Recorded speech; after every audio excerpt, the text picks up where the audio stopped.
Hap. Ow. Don't hit yourself. Okay, so we had our appointment yesterday. First off, he was trying to say happy birthday to himself. He just turned 15. Happy birthday. I got Lego and something else for my MetaQuest too. Yeah. So we had his neurologist appointment yesterday, and what you just seen, the hitting tick and stuff, he was diagnosed with another tick disorder. So on top of Tourette's, he has functional tic disorder. It is very rare to have both. So because he's been showing symptoms of Tourette's since he was 6, but the crazy explosion of tics and the very aggressive violent ones, he was diagnosed with a functional tic disorder. So that's where the violent tics come from.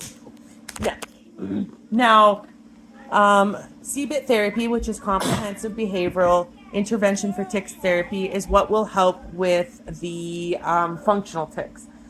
So,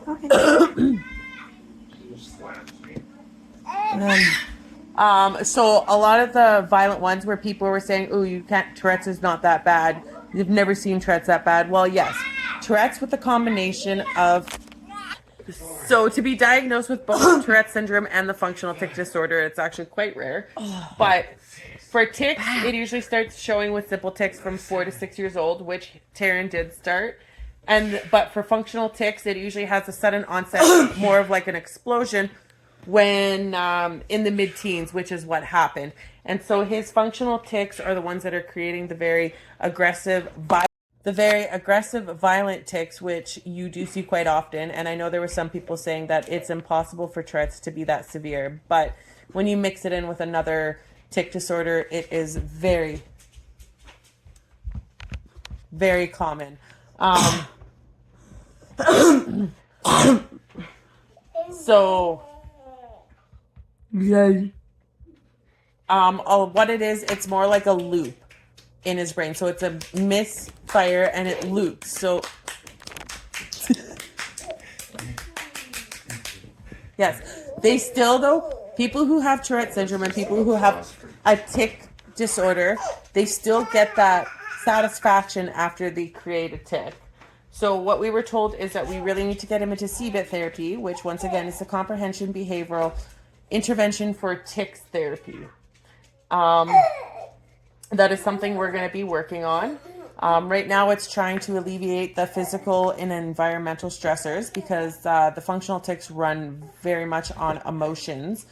So like external stimuli, negative, positive, any excitement, sadness, anger, anything like that can cause an explosion of tics. So the functional tics disorder is mainly arms and like your torso, which is a lot of the ones that he has, and combining it with both, it's been most definitely a struggle.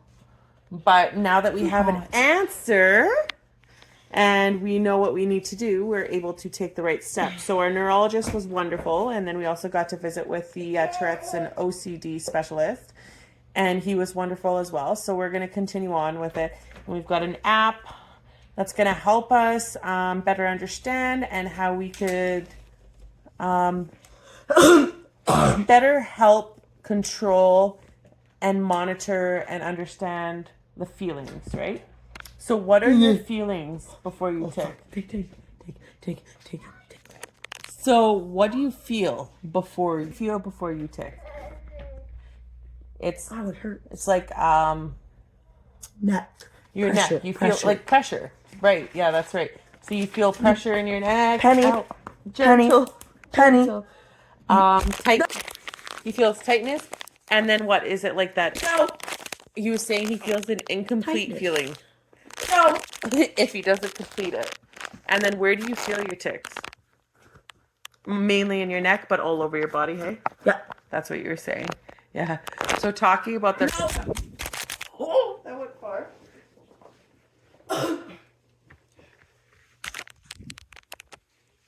Keeping it up. So talking about them most definitely makes them worse. No. But No. we are working on, we're going to be working on it, right? Anyways, so that's what we got from our neurologist appointment. And don't forget to gentle. don't forget to wish him a happy 15th birthday. Woo! Happy 15th birthday. And we will update you more and we will educate you more on everything that we learn along the way. For you to say bye.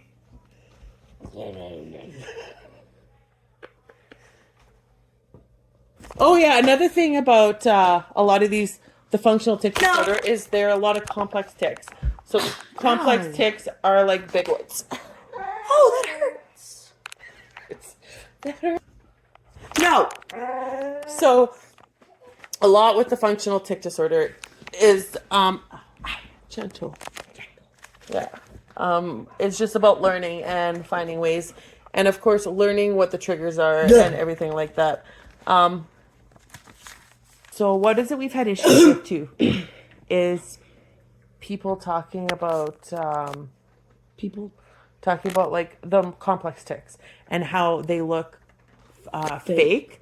Okay, so let's explain a little bit real quick about that. So with the functional tic disorder, he will have a lot of complex tics. And a lot of these tics look more intentional, but they are still involuntary.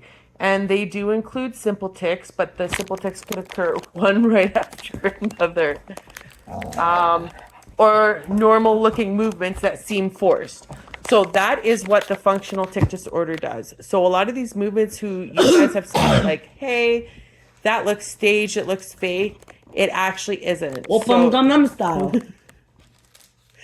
So since he's got Tourette's and a functional tic disorder combination, which is quite rare, it's the functional tics that are the ones that come out that make it look, according to what you guys say, staged. She has plastic. But they aren't staged. Oh, she has plastic.